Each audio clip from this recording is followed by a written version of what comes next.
Welcome to Emmy Fisher's Easy Historically Themed Builds. In this mini-series, we will walk you through picking the right materials in order to achieve your perfect historically themed look. Please note that these bases are for demonstration purposes only, and are therefore rather small. For those of you who wish to dream bigger, these will simply show building material combinations for reference.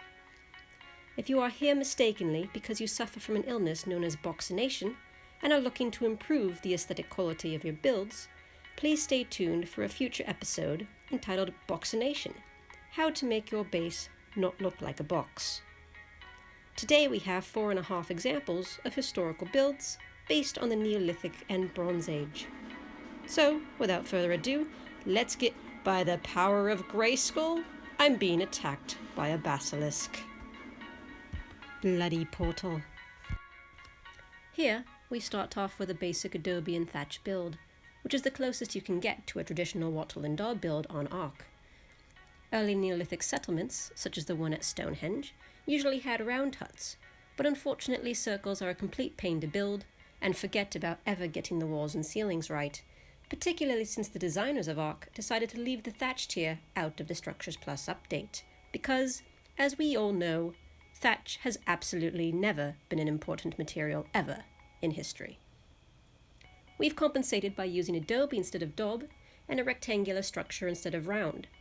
Please note, if a recreation of Skara Brae or a Celtic roundhouse is your style, you will end up tearing your hair out before you succeed in building one, and the only way you will succeed, at the roundhouse anyway, will be by building an enormous structure way too large and time-consuming.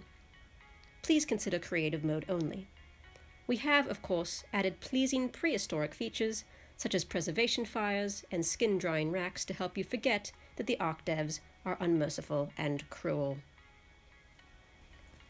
Next door, we have a similar but much more historically accurate building based on designs from Bronze Age Europe. Animals may have been kept in makeshift enclosures around the sides, and the home would have featured wooden furniture and raised beds. Please note the startlingly futuristic Greek amphorae, decades, if not centuries, before its time. If Bronze Age Europe is not your shtick, please travel over to one small chunk of Çatalhöyük, or for those of you from America, or who prefer easy words to pronounce, the Pueblo style. Mud brick walls and flat roofs that double your living space are key here. The Çatalhöyük or Pueblo design is also highly defensive, as buildings were often only entered from above using ladders and hatch openings.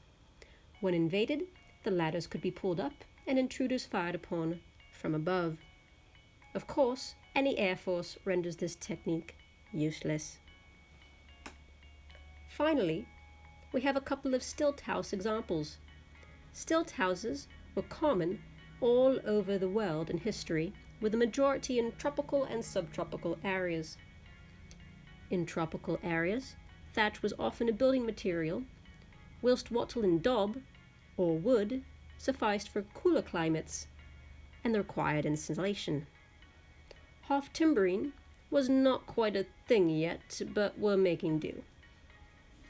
These houses were almost always built over water, hence the stilts, but the flattest space I could find was the portal, and we all know that easy translates to insanely difficult and lacking water on aberration. There are, also, the occasional basilisk intrusions. Well, there you have it, 4.5 examples of Neolithic and Bronze Age themed building styles. If you found this video insightful, please press the thumbs up button, which indicates in this modern age that you approve. If you are from ancient Rome, I thank you for sparing my life.